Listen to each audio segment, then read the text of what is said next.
crop of scholars interested in mHealth. Today, my agenda, it's a little bit different perhaps than was advertised in the title. I'm going to talk about leveraging behavioral insights to promote public health. My background is in psychology and economics. So I do what you might recognize as behavioral economics and some social psychology. Most of my research is on decision-making under risk and uncertainty, but I have an increasing portfolio in the new discipline of choice architecture and nudging that I'll tell you something about and give you a bit of an introduction in the next 40 minutes into. And I've been applying some of that to financial decision-making, some to environmental, but the bulk of it to health, promoting public health. And particularly, I tend to focus on healthcare providers, but a lot of the research that I'll present to you applies with equal force to patients as well. But let me give you a little bit of a background, a little bit of context for where I'm coming from. In order to do that, I need to kind of contrast the neoclassical and the behavioral view of policymaking. And policymakers, whether you're a public policymaker or a health policymaker, tend to traditionally, they're rooted in neoclassical economics, and they tend to make the heroic assumption that a representative actor, be it a patient or a doctor, can be treated as if they are a rarefied species known as Homo economicus. Right, they're a rational individual. They act to maximize their self-interest, or at least they act as if they do. And this rational choice model has dominated thinking for many decades. Of course, it's a backbone of a lot of social science. It's backbone of a lot of policymaking, management science, and indeed a lot of health policy. If you have this view that a representative actor can be treated as if they're maximizing self-interest, then you have three primary tools at your disposal for influencing their behavior. One is information. You tell people, for instance, about the dangers of smoking, and you assume that, okay, they're going to take that into consideration when deciding whether or not to smoke. You give them incentives, and to an economist, incentives usually means financial incentives, and there'll be an inducement to act in a particular way, or a disincentive, a penalty. You can stop them from doing things that are bad for them. And then finally, there's regulation. You tell people what they must do or what they can't do. You tell doctors how they must prescribe or how they can't prescribe, for instance. Or you tell people to wear, they have to wear a seatbelt and so forth. And that's all well and good, but the truth of the matter is, we've known for a while, really almost since the advent of rational choice theory, that there are systematic and predictable ways in which we fall short of those Olympian standards of rationality. In fact, I obtained the composite MRI of brains of patients at UCLA medicine, and they handed it over to my buddy, the radiologist, handed it to me. It looks more like this. So the representative actor is not so much Homo economicus as somebody we might refer to as Homer economicus. That is to say that we're severely constrained in our ability to maximize self-interest, and we're not just self-focused. In fact, we care a lot about how we look to our peers and how we compare to our peers, and if we're conforming to norms, which could be powerful motivations as well. The bottom line of those severe constraints, the mental shortcuts that we follow, is if we understand them better, then that gives us an expanded tool set for influencing people's behavior. So not just information, but it turns out that it's not just the content, it's the framing, the format, the frequency of feedback, the timing of information. All those factors matter a lot more than you would believe under the rational actor view. It's not just straight financial incentives, but we can actually supercharge incentives using insights from behavioral economics or using social psychology incentives to get people to act in various ways. And I'll give you examples of these today. And finally, you don't need to rely just on nudges, on regulation, on telling people what they must do or can't do, but you can use a softer form of paternalism that we'll call nudges. Sometimes it's referred to as libertarian paternalism. Lead people along the garden path to the kind of behavior you'd like without foreclosing any options.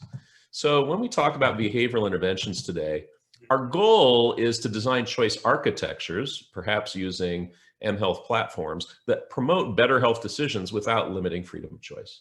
And our targets could be patients or healthcare providers. As I say, I tend to work a little bit more with healthcare providers because they're frankly easier to influence. But there are several points of leverage you might have. Sure, you could use mHealth devices like cell phones, wearable technology, and so forth. You could use patient portals to communicate in a sort of channeled, structured way with patients. And this is becoming an area of hot research. I think will get better and better as the interfaces get better, or as you get apps that are sitting on top of those portals. You've got, of course, electronic health record systems and medical informatics. You've got telehealth platforms. You've got also just simple low-tech manipulations of clinical environments and workflow. And we'll talk about all of these in the minutes to come here. But I will say this, that health nudging, at least on the provider side, or I should say especially on the provider side, but on both sides, is growing more popular.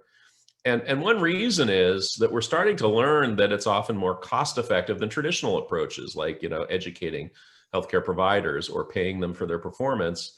There are lots of examples of how using the psychological approaches actually are more potent. And in fact, they're less of a threat to autonomy than just using formal regulation, telling them what they can and must do. There are starting to be within healthcare units, notably the Penn healthcare unit has started to, they founded a few years back a nudge unit, which is basically a group where the psychologists and behavioral economists get together with the healthcare professionals and come up with ways of changing choice architecture to promote better decisions. And you'll see some examples. And that concept is spread to other places. We have one at UCLA now that I'm a part of that's just sort of getting up and running, but has had several interesting pilot projects, including getting people vaccinated more effectively for COVID. In any case, in the time that I have remaining, I'm going to break down each of these. I'm going to structure the rest of my talk today around those three kind of approaches: behavioral information, behavioral incentives, and behavioral regulation or nudging. So let me start with information. Rational agents process information thoroughly and consistently, or at least they act as if they do, and they're sensitive to the content rather than the format of information. Behavioral agents, that is to say more realistic agents, have a limited memory and information processing capacity. They're sensitive to format and timing of information. And so that's going to lead to open up some behavioral information tools, and I'll talk about a few things: passive decision support, active decision support, and monitoring and feedback. Passive decision support is just simply the notion that you want to put all the information that decision makers need in front of them in a format that works, that facilitates good decisions. And we see this, of course, for doctors all the time: reminders of patient history, medications they're on, treatment options that are facilitated through electronic health records. Because people tend to be, frankly, forgetful, even surgeons tend to be forgetful, we've learned that reminding surgeons of all the steps that they need to take to safely do an operation reduces the likelihood of medical errors. And this has been chronicled by Atul Gawande in his book, The Checklist Manifesto, some of you may have read. But really, it's amazing how a simple reminder can make a big difference. Some colleagues at UCLA did a study this year showing that just simply sending people text messages to let them know that the COVID vaccine is available to them had a big effect on getting more people vaccinated. Simple reminders, it's not very, it's not rocket science, but it's more helpful than you would think if you espouse the rational choice model that, people do what's in their best interest. You sometimes need to give them a little bit more support. Now, in terms of behavioral information, it's really important to simplify information, to use proper metrics, and provide information at the right moment. Consider, for example, if you want people to eat better, here's the old USDA food guidelines. And I don't know how you map this onto your, your lifestyle, right? I don't know how you, hang on a second. I think I don't have the chat window. Somebody says, if possible, do turn on your video. Oh, that was okay. Never mind. Okay, so it's very complicated, right? Fruits, vegetables, fish, poultry, eggs, fats, sweets, all this stuff. I mean, how do you use that? It got simplified later on. Here's 1992's new food pyramid. But even this, I mean, what proportion am I putting in? Okay, and I've got, what, 6 things to pay attention to and how many servings? Finally, they got religion a little bit and were advised by behavioral scientists. And as of 2011, the last 10 years, we have the food plate. It's less information, yes, but it's more usable information, right? I know to load up my plate every time with half fruits and vegetables, half grains and protein, and then add a little bit of dairy, right? Much easier to map onto your daily existence and put into practice. Well, let me give you a little quiz. Let's suppose, and I'm going to switch to automation here. In your garage, you've got a Lamborghini that gets 14 miles per gallon, and you're thinking, I would rather have a lower carbon footprint and trade it in. Maybe I'll trade it in for a Ferrari that gets 16 miles per gallon. And meanwhile, your spouse has in the other part of the garage, the lower rent part of the garage, a Ford Focus that gets 35 miles per gallon and is thinking of turning it in for similar reasons for a Honda Civic hybrid that gets 45 miles per gallon. And let's suppose that you drive the same number of miles per year, you and your spouse, and you've decided you're going to trade in one of the cars to, reduce your carbon footprint. And the question is, which one do you turn in? So anybody want to volunteer an answer? I'm not seeing any hands up here, at least not in the participant window. Right now, I can't see you all. I'm just going to call on a random person. How about Diane Chen? I don't know, the Honda? Yeah, it seems like that makes sense, right? The Honda. Why? Because it gets 10 miles per gallon more than the improvement than with the Lamborghini to the Ferrari. And in fact, you'd be wrong. The reason you'd be wrong is that miles per gallon is the wrong metric. It's an efficiency metric, miles per gallon. But what we care about is the reciprocal, which is the consumption metric, gallons per fixed number of miles. And in fact, if you do a calculation, let's suppose you do 10,000 miles this year, what do you find? You would actually save 89 gallons in 10,000 miles with the Lamborghini, but you would save only 63 gallons in 10,000 miles if you had the Ford Focus. Well, what's going on here? What's going on here is that you don't have the right metric. For instance, you remember the y equals 1 over x function from high school algebra. It looks like this. It's steepest in the low end. You get the most gallons saved if you trade in the clunkers rather than the more efficient cars, right? So Obama had it right with his Cash for Clunkers program. For instance, if you're going to drive 100 miles, how many gallons do you consume if you get 10 miles per gallon? Well, you consume 10. If you trade that in for one that gets 20 miles per gallon, then now you're only consuming 5. So you've saved 5 gallons, right? Now, let's suppose you go not from 10 to 20, but from 20 to 50. Now what you're going to be doing is going from 5 gallons consumed. Sorry, yes, that's right. From 5 gallons consumed in 100 miles to 2. You've only saved 3 gallons. You see, you saved less. So the wrong metric gets you into trouble. And this is, of course, what window stickers used to look like: miles per gallon, miles per gallon, miles per gallon. The EPA got wind of this research. This insight was made by Rick Larrick and Jack Saul at Duke University about 15 years ago, and they published a paper in Science, and they did studies on how people were much better with gallons per fixed number of miles, and they redesigned the window stickers. So this is what they look like, closer to something like this today. Still, it's a little bit complicated, so that's not great, violating my first principle, but at least you have how much you save in fuel costs over 5 years, and gallons per 100 miles, and annual fuel cost, which are consumption metrics. Same could be said for medical health situations, like choosing a hospital. What's a better metric? Patients per registered nurse or registered nurses per patient? Well, people, especially people who are less numerate, tend to respond better when more is better, right? So registered nurses per 100 patients is actually an easier metric, that I'm looking for the higher number compared to patients per registered nurse. And in fact, Ellen Peters at the University of Oregon and her colleagues found that there's better comprehension among less numerate respondents when you give it in the form of registered nurses per 100 patients. We can ask ourselves, just to give another example of metrics, how do metrics influence calorie consumption? Something a lot of us care about. There was a study that was done from some folks out of Carnegie Mellon University, where they sent out their research van into the community. And they randomly assigned participants to one of several calorie labeling conditions. What they did was they were basically told, these random community members, we're going to give you a free snack. Here's the menu. What do you want? Very simple, right? So they had snacks that ranged from apple crisps at 40 calories to a Hostess apple pie at 470. And there was a control condition, of course, where they just gave them the menu. There was a calorie information version where they gave them the calorie information. Then they started to get kind of cute, I guess you could say, and they started to use other kinds of metrics, like how many minutes would you have to spend on the treadmill? in order to work it off. Now all of a sudden Hostess apple pie looks even less appealing.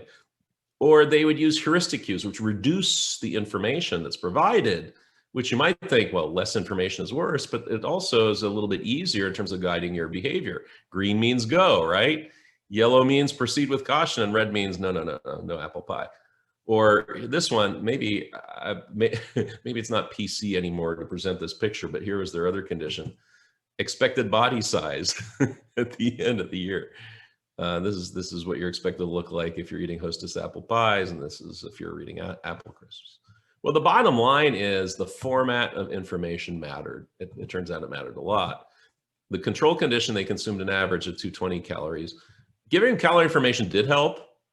Minutes on treadmill helped even more because it kind of mapped it on to a metric that they kind of could understand a little bit better. But interestingly enough, those heuristic cues that actually reduce the information but make the decision-making easier actually were the most effective of all. Now, not only does the information format matter, but the timing matters. Here's one study that was done at a hotel where valets reminded drivers to wear their seatbelt, right? Now, in the control condition, there was no reminder. In the delayed reminder condition, as they're paying the valet ticket, which is about 5.5 minutes before they get in the car and drive away, they're reminded, don't forget to buckle up. The immediate reminder condition, it's the valet. So the valet has the door open for them. The person gets into the car. The valet says, don't forget to buckle up, and then leaves. So it's not as if the valet is hovering over them. It's just that the information is provided in a more timely way. And you can ask yourself the question, what difference does it make? And I'll tell you what difference it makes. In the control condition, only 55% wore their seatbelt. In the delayed reminder condition, guess what? 58%. It's almost no difference at all. That was 5.5 minutes ago. But when the reminder is immediate, 80%. Huge effect. So giving people information in a timely manner is important, of course, when designing mHealth devices. This is going to be critical. Okay, so we talked about passive decision support. Let's talk a little bit about active decision support. Active decision support is just simply providing people with information in a format that they need, but using tools of decision analysis or former analytical tools that they don't have at their disposal, maybe using data analysis and so forth. Nowadays, predictive analytics are becoming important. But even, old-time things like Bayes' theorem and doing the calculation that most doctors can't do, by the way, even though they've had it in medical school. And certainly my MBA students can't do it when they get to my class in managerial decision making, which is about the third time they've seen it in business school. They always get it wrong. Well, doing the calculations to provide posterior odds can be helpful. Using things like surgical risk calculators that exist, using things like, decision support for radiology, computer assisted work diagnosis can be useful. I don't have time to go too much into it right now, but I put up a red flag that even computer-assisted diagnosis can inflate rate of false negatives. For instance, if I don't see a tumor being flagged on the screen by the computer, that may give me a false sense of security that there's nothing there and everything is safe. And there's some studies that have borne that out. There's also studies that have shown that how you present the data, whether it's to doctors or patients, can influence people's choices. Do you present it as numbers? Do you present it as bar charts or pie charts, or in a frequentistic way? The risks can make a big difference. And there's a whole behavioral science over that I don't have time to get into in detail, but I'm just gonna kind of flag that for you. But the other thing is that framing matters. Framing, we've known this for decades now in terms of losses and gains. A classic study that was done with internists at the Palo Alto VA, they presented lung cancer information, either in terms of cumulative probabilities of survival or cumulative probabilities of mortality, right? So you can see here, 100 people having surgery, 10 will die during treatment, 32 will die within 1 year, 66 will die in 5 years, versus 90 will survive treatment and 68 will survive 1 year and so forth. You get the idea. Well, what was the result? When it was framed in terms of the probability of dying, 50% preferred radiation to surgery that can result in immediate death. When it's presented in terms of survival, that drops to 16%, right? It becomes much more attractive to have the surgery. So that can make a big difference, the framing of information, huge difference. And this is, remember, this is internists, this is doctors giving that advice. So patients presumably are even more influenced by it. Okay. Finally, I'll talk in terms of behavioral information tools. I'll talk about monitoring and feedback, which may be in some ways most relevant to you with mHealth. Directly monitoring and providing feedback in a timely way can be very effective. Feedback can provide incentives, opportunity to change, rewire habits. Doctors oftentimes don't get feedback on readmission rates. How are you going to learn if you're not getting feedback on readmission? Hand washing is one that I'm kind of find fascinating and really important because, about 1 in 25 patients, according to one study, will get in hospitals will get at least one infection. Around 775,000 per year. 75,000 will die, according to one study. So, obviously, hand washing is one source of hospital-borne infections, and so there's been some work on this. This is an old low-tech one, which it doesn't take much imagination to come up with higher-tech versions of this. But what they did in a hospital was they had cameras in the different examination rooms. And as many of you know, 2 moments at which healthcare providers should always wash their hands are when they're entering and when they're exiting patient encounters. So you can monitor that, you can look at the rates. And then what they did in this study was they gave people group-based feedback on these boards, talking about what their rate was, the target rate being more than 95%. And they're talking about the different groups and what their rates are, and gave them feedback. And well, this was extremely effective. This is the rate of hand washing was only 10% at baseline. And then in a very short amount of time, it went up to about 90%. Well, not too hard nowadays with technology to monitor how often they're engaging with the hand sanitizers and provide them feedback, maybe individual feedback. I actually have some ideas about that. I'd love to engage a partner sometime in it. But once people get that feedback in a timely way, it can rewire their habits. And I have more to say about that, but let me move on. The feedback protocol, the last thing I want to say about feedback is it matters. We often miss opportunities to learn from near misses that are encoded as non-events. I'll give you one example outside of healthcare. Many of you probably remember Captain Sully, who takes off from LaGuardia Airport and has a double bird strike, takes out both engines of the plane and miraculously lands the plane safely on the Hudson River, saving everybody on board, all 155 passengers. Well, what's interesting is, since 1990, the Federal Aviation Administration had voluntary reporting of bird strikes, but most people didn't report the results. I mean, if you're a pilot, do you really want to spend the time and expose yourself to the embarrassment of the whole thing? But in so doing, you're missing opportunities to learn something about, well, which runways, which times of year, which directions, which planes, I mean, where is the highest risk? So you're missing these opportunities to learn, because if you have a single bird strike, you manage to get back to the airport, well, no harm, no foul, no pun intended. But, the reason I bring this up in this context is I was having a conversation years ago with an anesthesiologist at UCLA who said, oftentimes when we're doing the training, a resident or intern will extubate a patient coming out of surgery prematurely. And most of the time, the patient is sort of gasping for air, and you can re-intubate in a timely manner. But once in a while, you can't do that, and you have to do an emergency tracheotomy. Well, here's another problem. What happens most of the time when they re-intubate? No harm, no foul. They don't report it. If you have mandatory reporting protocols in which you provide that feedback and as opportunities to learn, you're going to get more learning. And again, mHealth devices might be a way of providing constant, timely feedback, even on near misses of bad outcomes that helps people learn. Okay. So that's behavioral information. Let me move on to talk about behavioral incentives. Rational agents act to maximize their self-interest. Self-interest is defined as the expected utility of benefits minus costs of acting. And behavioral agents are overly sensitive to losses relative to gains, to low probability events. They're myopically focused on the present. They also seek belonging and approval from relevant social groups. So let's start with the behavioral incentives. More cost-effective incentives leverage behavioral economic principles and also social motivations.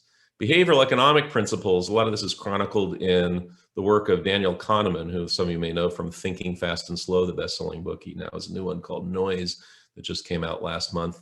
His work with Amos Tversky, for which Kahneman was awarded the Nobel Prize. Tversky sadly had passed away prematurely. These guys were my mentors, as it turns out. In any case, I'll tell you about a few principles from their foundational theory, prospect theory. One says that we overweight low probability events.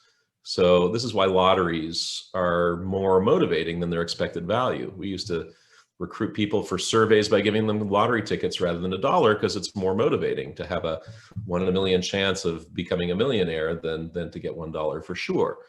I think this is one reason, for instance, why we're starting to get people to get vaccinated in a lot of states by offering lotteries for people who are vaccinated, for instance.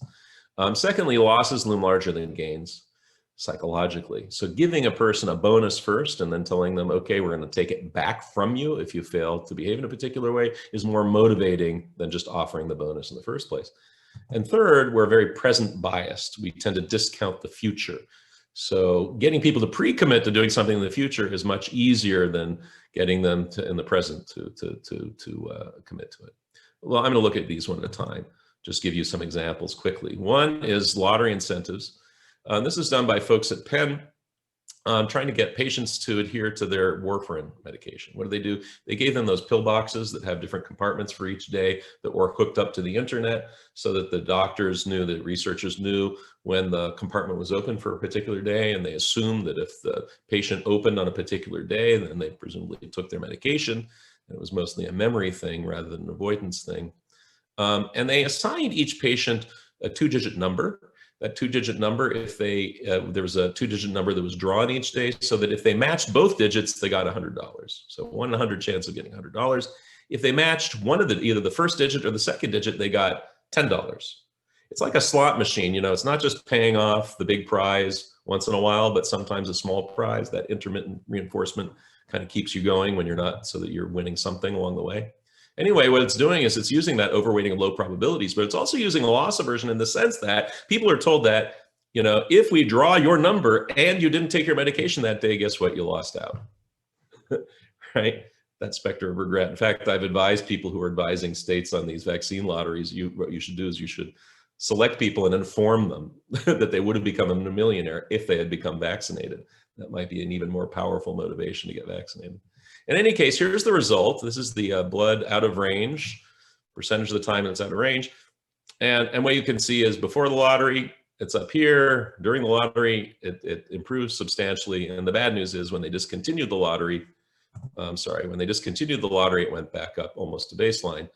Although I am told that it is cost effective to pay an average of $3 per day to avoid the negative health effects of people not taking their medication. As for clawback bonuses, here's one example from outside of health, but it's a good one. Math teachers in Chicago were provided incentives for improving test scores of their students. It was either given in a gain frame as an end of year bonus as a function of how much they improved the scores, or the bonus was given up front and the teachers were told, but we're going to claw part of that back depending on your results. So if you want to minimize that, you really got to get the scores up. Well, what happened was an end of year bonus, test scores went up almost 2%. When it was a clawback bonus, it was more than 3 times as effective. Okay, so that's losses. The last thing I talked about was present bias. So to give you an illustration of present bias and how we're myopically focused on the present, if I have you choose between receiving $50, 52 weeks from today, or $55, 53 weeks from today, most of us choose $55, 53 weeks today. Why? Because it's a 10% return and all you have to do is wait an extra week. But if we, you know, fast forward a year from now and I say, okay, let's reconsider your choices. Do you want $50 now or $55 a week from today? Now people switch, because now that's future self and I want to take care of present self, right? And that's how we are, right? Like when we set our alarm at night, we think we're going to get up early in the morning, and then the alarm goes off and you're like, why did I set that alarm so early, right? So how do you overcome that present bias, that tendency to myopically focus on present self and discount future self? One way is pre-commitment. And in fact, there's a website called stickwith2ks.com that was created by behavioral economist Dean Carlin, where you can set a commitment contract on yourself. For instance, you want to quit smoking or lose weight. What you do is you set your goal, you set the stakes, you give a credit card number, and you get a referee, a friend, a relative who verifies, did you really lose 10 pounds in a month, or did you really not smoke another cigarette over the next month, let's say, or 2? Maybe you can add friends for support if you want. And the idea is if you fail, then the money goes to a pre-designated charity, or even they have another option. It can go to an anti-charity, you know, If I fail to stop smoking in the next month, I'm, $100 goes to the American Nazi Party or something like that, right? And that's proven to actually be a very effective way of getting people to change their habits. Here's another version of pre-commitment. Clocky, the patent alarm clock that runs away and hides to get you out of bed. Clocky gives you one chance to get up, but if you snooze, Clocky will jump off the nightstand and wheel around your room looking for a place to hide, beeping all the time. You have to get out of bed to silence its alarm. Okay. I talked about behavioral economic incentives. I'd like to talk a little bit about social incentives too. We are very strongly motivated by social concerns, not just patients, doctors as well. We want to belong to a group, follow its norms. We want to secure approval from our peers. We want to maintain a pro-social identity. We've used this to great effect in a team that I've worked with at USC, Harvard, Northwestern, and Rand to address, and at least try to address in part, the superbug crisis. As you know, antibiotic-resistant bacteria, they kill about 50,000 people per year in the US and Europe. They could kill as many as 10 million people per year worldwide by 2050 if we don't take active steps to try and curb that, according to a recent British report. One approach that we took in an NIH-funded study was we gave doctors feedback on their rate of inappropriate prescribing. Because, I should say that part of what's giving rise to superbugs, about half the problem is profligate use in animal feed, and about half the problem is doctors overprescribing it, during flu season for a viral infection rather than a bacterial infection. So we gave doctors feedback once a month. We sent them an email telling them what their rate of inappropriate prescribing, that is prescribing antibiotics for a non-bacterial infection. And we told them what the rate was of top performers in their region, which was usually close to 0. And we told them whether or not they're a top performer, and it just came in the form of an email like this, right? So imagine getting an email like this that has your inappropriate rate, top performers rate, and the first line is either you are or you're not a top performer, with a little bit of details. What effect did that have? In the control condition, the rate was 25% during the intervention period. During the baseline, it went down during the intervention, which we could have a whole conversation about Hawthorne effects. And when people know that they're being watched, they get better. But in the intervention condition, it went down from 20% all the way down to 4%.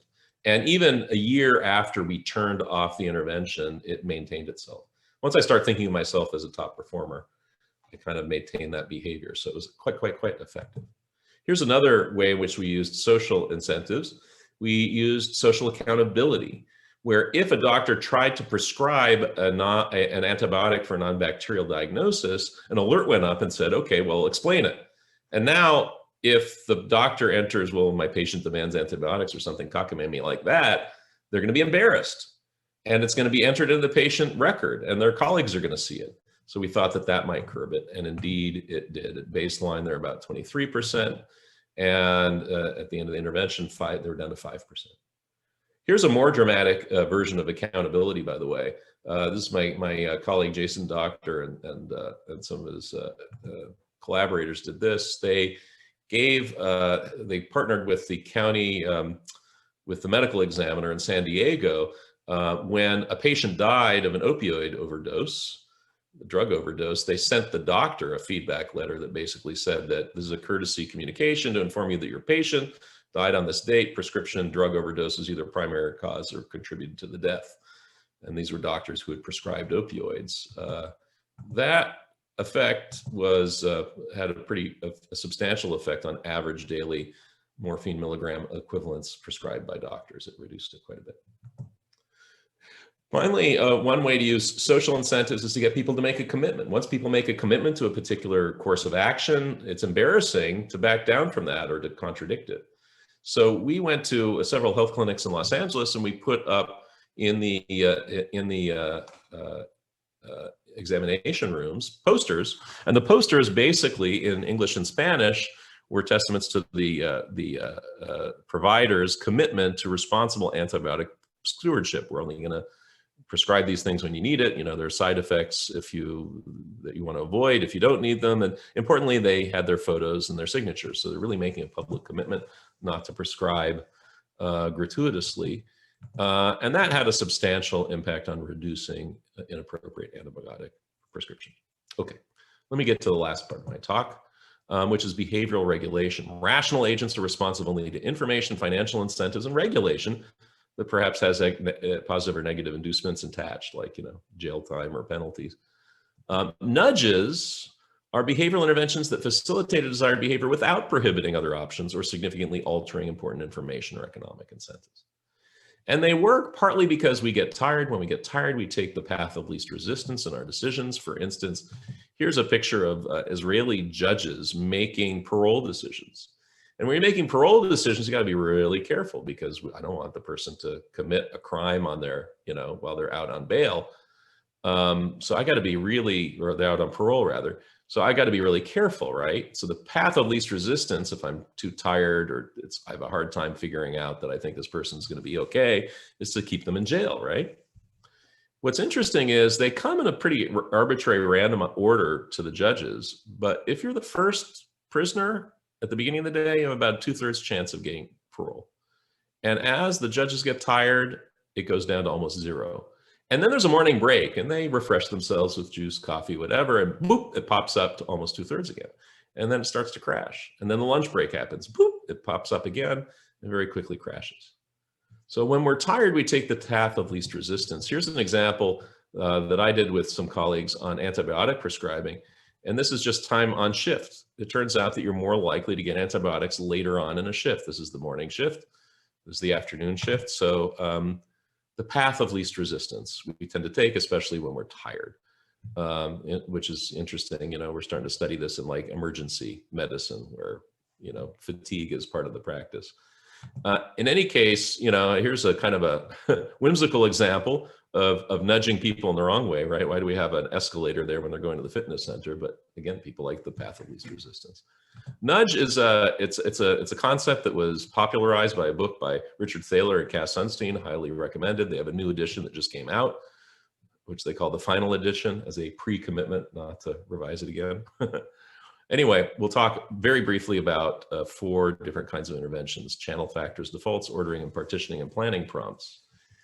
The first is channel factors is just make the desired behavior as easy as possible. In economics, neoclassical economics, transaction costs, right? Transaction costs are important, but if the transaction cost is low relative to the benefit, then that shouldn't be an obstacle to behavior. Consider, for instance, FAFSA, which is a government program for poorer households to get support for education. That's a lot of money, right? Just fill out this 10-page technical form. Shouldn't be much inducement given how much benefit there is, but it is very difficult. So some researchers recently decided they would go to households who are eligible, who made less than $45,000 a year, had somebody in their household who was 17 years to 30 years old without a bachelor's degree, and they were getting tax preparation support from H&R Block. So the researchers therefore had all the tax information they needed in order to fill out the form. And they had a couple of conditions in particular. One is a control condition. One is where they told people about FAFSA and they automatically filled out the form. What effect does it have to just automatically fill out the form and save them all the extra grief, even though you're saving them an hour or two? Well, it increased the probability of submitting the form by more than 14%, and having somebody matriculate by about 7%, and complete 2 years of college at least 8%. So big effect, and relatively low cost intervention. We can also use channel factors to modify work environments. Like, there's a low-tech version. Why would you put the sink back there where it's hard to get to? You're less likely to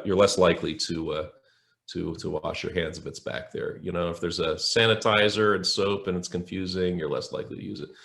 Do you remember to refill the dispenser? Well, if a flag pops up when it's empty, that's going to facilitate the desirable behavior. Actually, it turns out having a mirror makes people less likely to, literally holds a mirror up to their behavior, right? To sanitize. Here, this one's interesting. You want people to sanitize their hands? Attach it to the door. So the only way to get through is to sanitize your hands.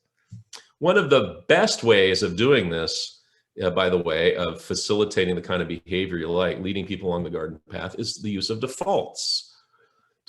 So for instance, you want people to stop prescribing branded medication and instead replace it with generic equivalents. Well, just rewrite the prescription by default and allow them to check the box, opt out by checking the box, dispense as written.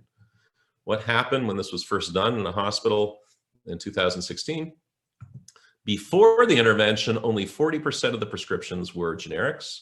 After, it was up to 96%. Hugely, hugely effective, obviously saving the patients on their co-payments and the insurance companies on the for the drugs. Okay. Another way of doing it also is to think about the order set. It turns out that the first thing on a menu, people are more likely to choose. Sometimes the last thing also, because they're both more salient than things in the middle. You're more likely to vote for the first person on the ballot.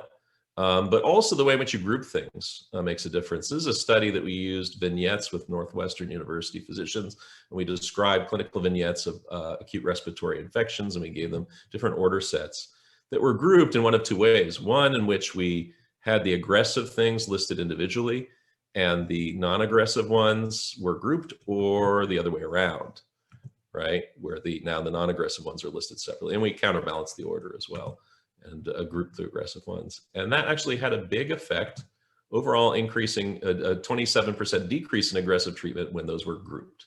When they're listed separately, they're more salient. When they're grouped, they're less salient.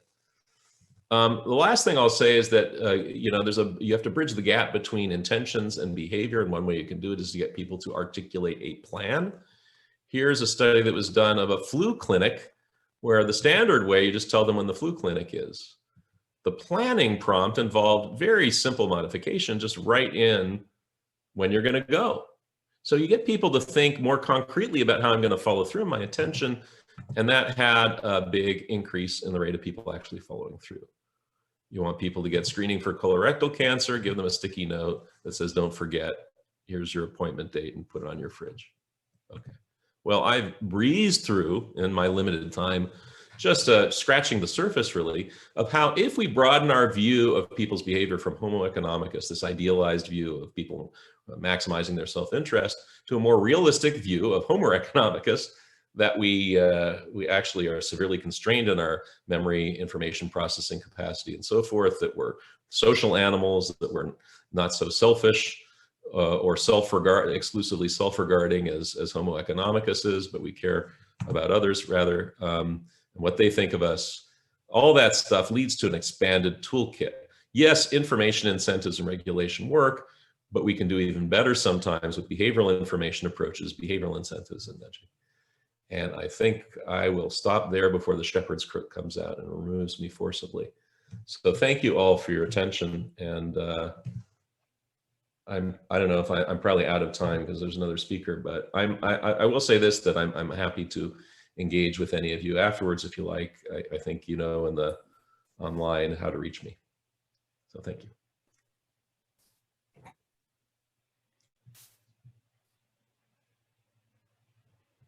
Well, I think Vivek is not here, and normally